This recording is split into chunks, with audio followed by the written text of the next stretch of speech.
ኢትዮጵያን ወደ ተምሳሌተ ሀገር እናሻግራት ሁላችንም በመደመር። ጦር ሜዳና ጦር የሚለውን ነገር በጣም ትወዱታላችሁ መሰለኝ። እኛ የጦር ጉዳይ በጣም ነው የሚያሰቅቀን። ህፃናት ትምህርት ቤት ባለመሄዳቸው በጣም ነው የምናዝነው።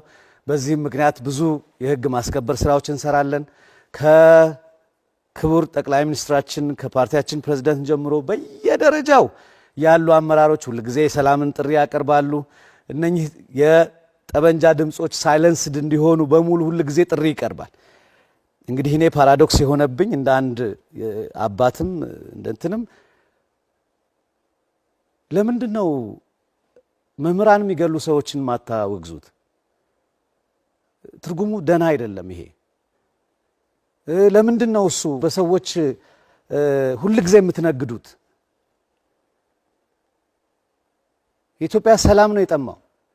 የጦር ሜዳ ንግግር አድርጉልን የሚል ጥያቄ ነው አሁን የጠየቁ። ለምንድን ነው የጦር ሜዳ እንትን የማታደርጉት? እኛ ስለ ጦር ሜዳ ለማውራት አይደለም እዚህ የመጣ ነው። ስለ ትምህርት፣ ስለ ብልጽግና፣ ስለ ነገው ትውልድ፣ ስለ አርቲፊሻል ኢንተለጀንስ፣ ስለ ዘመናዊነት፣ ስለ ዲጂታላይዜሽን ይሄ ነው የሚያሳስበን። የኢትዮጵያ እናቶች ቤታቸው ቁጭ ብለው የሚሰሙን በሙሉ የሚያሳስባቸው በሰዎች ላይ የሚደረግ የሴራ ትንተናና በጣም ያረጀና ያፈጀ ምናልባት አላቅም እዛው እናንተ ፓርቲ ውስጥ የሃፓ የሚባለው ፓርቲ ስላለ እንደሆነ አላውቅም፣ ግን ያረጀ ያፈጀ በጦርነት እና በዚህ አይነት ነገር ውስጥ ያለውን ነገር የሚያነሳ ነገር ባይሆን ምርጫችን ነው።